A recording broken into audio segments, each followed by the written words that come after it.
Hey there, folks. My name is Daizoren, and welcome to, not a Mondays necessarily, but definitely kind of a vlog slash review slash rant on Justice League. So, I've had a few days to process the movie and think about it.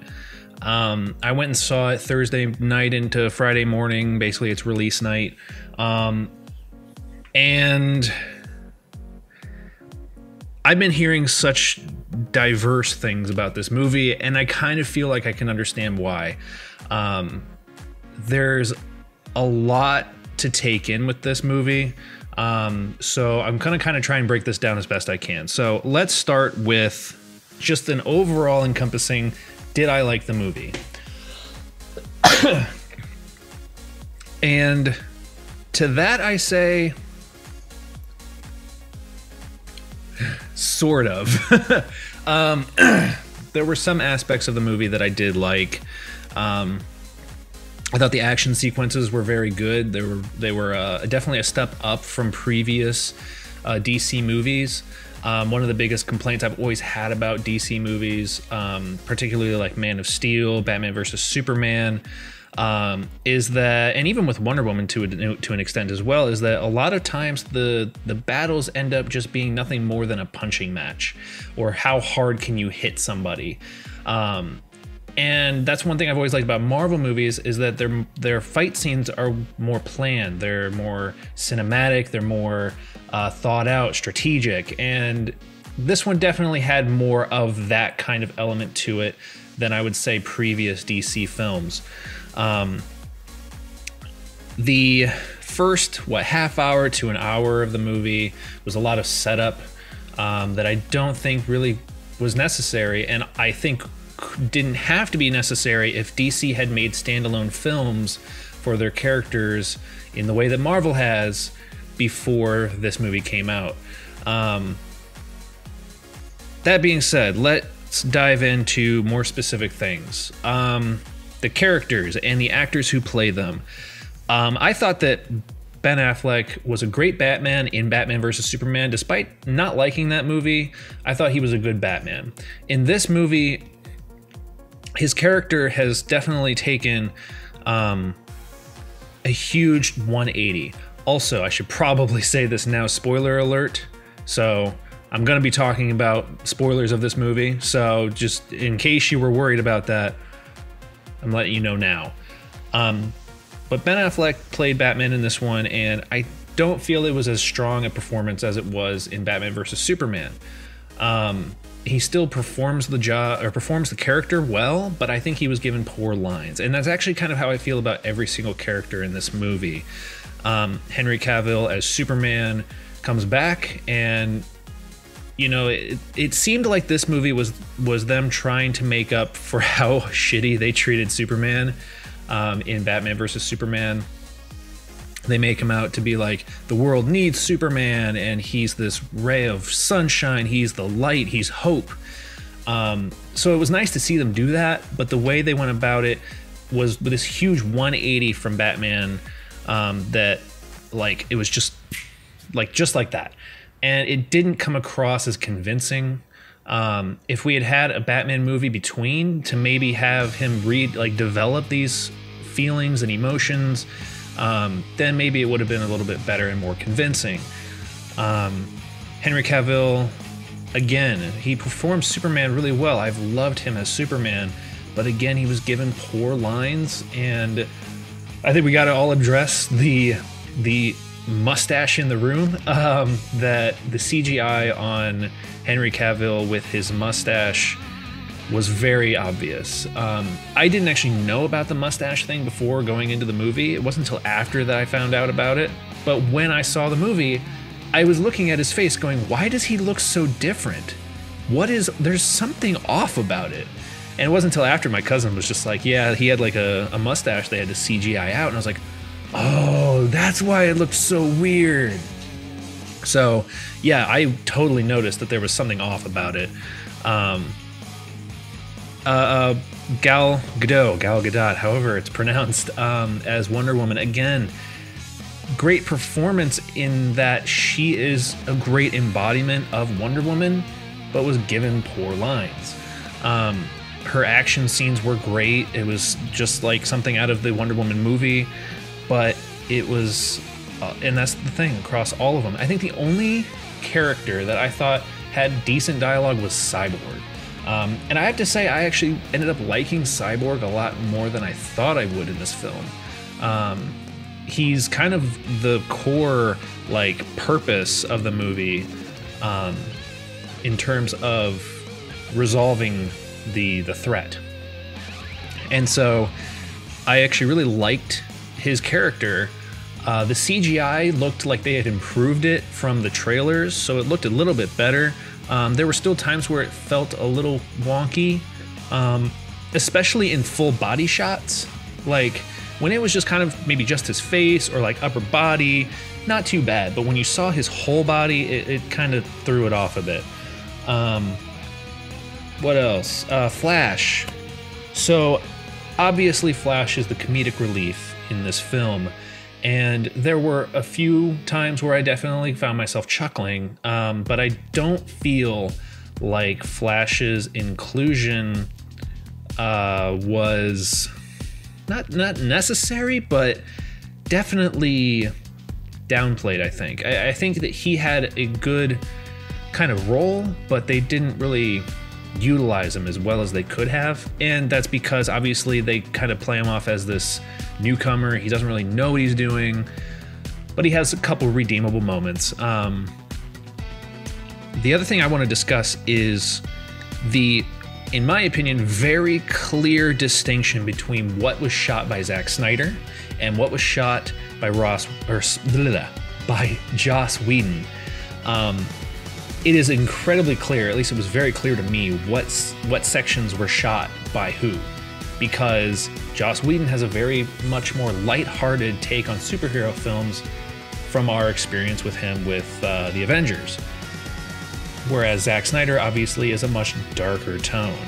And you can kind of see the dichotomy of like the two like bouncing back and forth, and it kind of made it hard for me to stay involved in the film. I felt like I was kind of being taken out of it every now and then, because I could tell, like, yeah, this is definitely a Joss Whedon moment. Like, this is definitely a Zack Snyder moment. And it kind of threw the film off for me.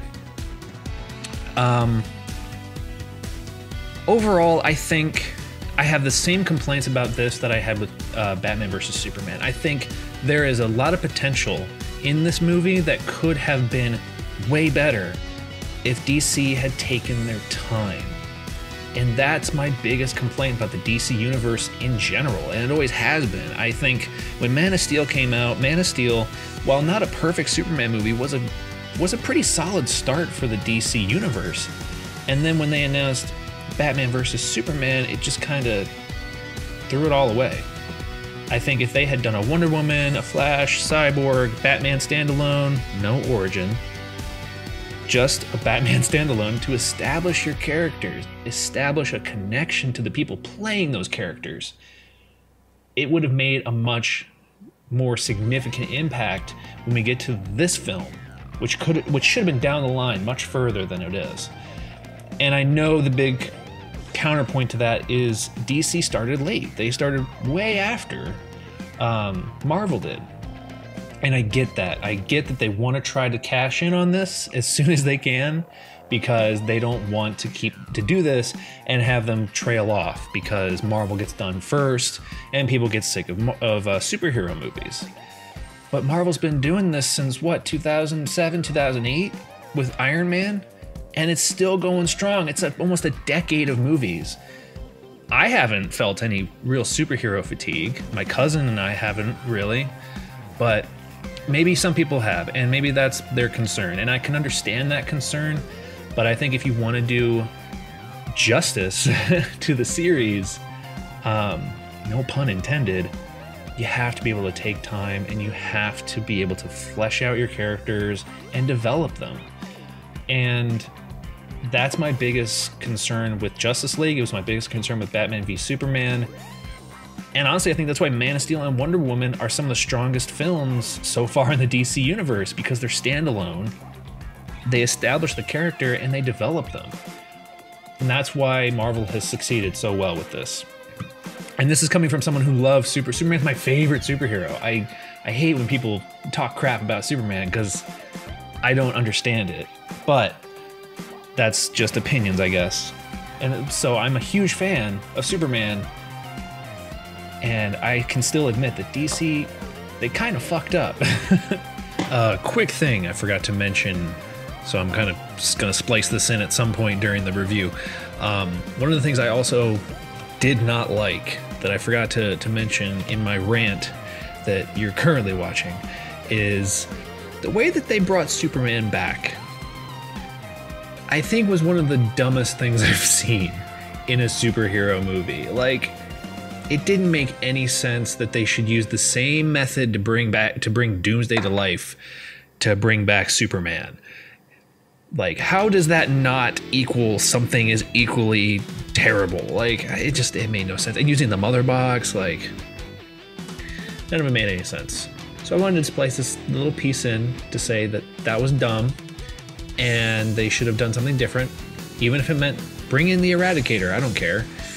Bring in Eradicator so you can have a black suit Superman, because that would have been really cool. I actually would have really liked to have seen something like that, but we got something else. But anyway, back to your regularly scheduled rant/review. So, is it worth seeing? I think if you've been watching the previous movies, it's worth going and seeing. It's not as bad as Batman v Superman, but it's definitely, I would not say a huge improvement. There is improvement in it. I think that the fact that there is more humor in it, kind of like Wonder Woman, definitely brings it up a couple notches. But I think it's a simple story, and it's not really going to change much in terms of like where we are in the story. I should probably address the main villain, Steppenwolf. He was an all CGI character, and I thought he looked kind of crappy. I was really surprised to see that Weta Digital worked on this, because Steppenwolf, there were points where he looked good, especially particularly close-ups of his face. It was very detailed when you could see that, but anything else, it just kind of looked bad. I don't know. I didn't particularly like it. I also only saw it in 2D. I didn't see it in 3D. I don't know if there's much of a difference. I remember when I saw The Hobbit in 3D with 48 frames per second, it made a huge difference for the CGI. The CGI looked 10 times better in high frame rate than it did in low frame rate. And I'm really still hoping that 48 frames per second becomes a norm, because God, movies look awesome in that. But anyway, that's beside the point. So Steppenwolf didn't look great. The final battle was pretty cool. I actually did like the final battle. I liked the battle scenes in this. I think the battle scenes were much better than previous DC movies. The part where they bring Superman back and have to fight him to kind of get him to jog his memory, I thought was pretty cool. I think it could have played out a little bit more than it did. The fight with Steppenwolf, I also felt could have played out a little bit more than it did, and they could have done more with it, especially when Superman came into the mix. I think they could have had a much more epic battle. At the end of the day, Steppenwolf just kind of turned out to be kind of a pussy or a wimp, whatever you want to say. But he just kind of concedes, and he's just like, ugh. And so that was it. They set up the possibility of Legion of Doom. They set up the possibility of Darkseid down the line. But I do know that DC has stated that they're not really going to focus on the DC extended universe much anymore. They're going to have more standalone films because they do better. I wonder why. I just explained why the fuck they do so much better, and why those are so integral to having these team-up movies. Anyway, bottom line, Justice League's not a terrible movie. It's better than Batman vs. Superman, I think. Not by much. The action is much better, I think, this time around. But overall, I think there's still some work that DC needs to do. And I think there are some very core values that they need to understand if they want to make their universe mean more. you know, when you look at Marvel, again, I know that people are going to, you know, they're going to argue with this fact that Marvel's been doing this for so much longer, but they know what they're doing. They're so successful. You look at their catalog, though, there are some flops here. There's Hulk. The first Thor wasn't that great. The second Thor wasn't that great. So there are some missteps. So that's understandable that DC's going to have some missteps too, but I think there's still possibility, and I think there's still hope that they can get their stuff together. And it seems like they're starting to understand. There is kind of a connection that they're making, that they really need to focus more on understanding the audience and understanding that they need to connect with the characters and not just take these characters and throw them all together into a blender and just kind of let it go. So at the end of the day, is it a good movie? Not really. Is it a bad movie? Not really. It's kind of a mediocre movie that you kind of go and see once, and then that's about it. Now, from what I know, they mandated it to be 2 hours long, which means there might be an extended edition that we get at some point, just like with Batman vs. Superman. I have not seen the extended edition of Batman vs. Superman, but I do plan to see it soon because I actually ordered it. It was really cheap on eBay, so I was just like, you know what? I'll take a look. I've heard that it improves the film. Doesn't save it, but improves it. So I'll take a look at that, and I'm sure we'll get the same thing with Justice League, the Ultimate Edition or Extended Edition, whatever you want to call it. I'm sure we'll get that, and maybe that'll improve things as well. But we'll just have to wait and see. As for the movie theater release, I think it was okay, and it was an improvement. So we're making progress, and I think we'll see, hopefully in the future, as they start to understand more, they're going to develop their characters more, and then have more team-ups maybe. But I guess we'll just have to wait and see. And see if everybody still wants to play their roles. Obviously, Henry Cavill seems pretty on board with playing Superman. Ben Affleck, kind of iffy on Batman, it looks like now. Gal Gadot is still on for Wonder Woman since Brett Ratner has stepped down from the project for Wonder Woman 2. So hopefully we'll get to see more of her. Wonder Woman was awesome. I can't wait to see Wonder Woman 2. But anyway, those are my thoughts on Justice League. What did you guys think? Did you get a chance to see it yet? Have you seen it? If you haven't, why did you watch an entire spoiler talk about it? But if you have, though, I would love to hear your thoughts. I would love to know what you thought of the movie, because I think that there are redeemable parts of this movie. I think there are good aspects of it that just needed more time to be fleshed out. And again, I think they could have been put into multiple movies, and it probably would have made it mean a lot more. I think, again, that's my biggest complaint. If they were to just take these storylines and separate them out into separate films, you could flesh it out a lot more, you could develop your characters more, and people would care more. You would have an audience that has kind of grown with these characters. You watch them grow. And I think that's why people love Marvel so much. So I would like to see that with DC, but I guess we'll just have to wait and see if they'll do it. So again, let me know what you guys thought, and yeah, so those are my thoughts on Justice League. DC, I'm gonna keep holding out hope. I'm gonna keep hoping that that you guys are gonna do right. You guys did right with Wonder Woman, so come on, let's get it right. I think you guys can. But anyway, those are my thoughts. Let me know below what you guys thought of the movie. If you disagree with me, that's fine. If you agree with me, that's fine too. I don't really care. I'm just spouting my opinion. But anyway, that's going to do it for this video. So thank you all so much for watching. You guys will make this channel happen, and I thank you very much for that. I will catch you in the next video.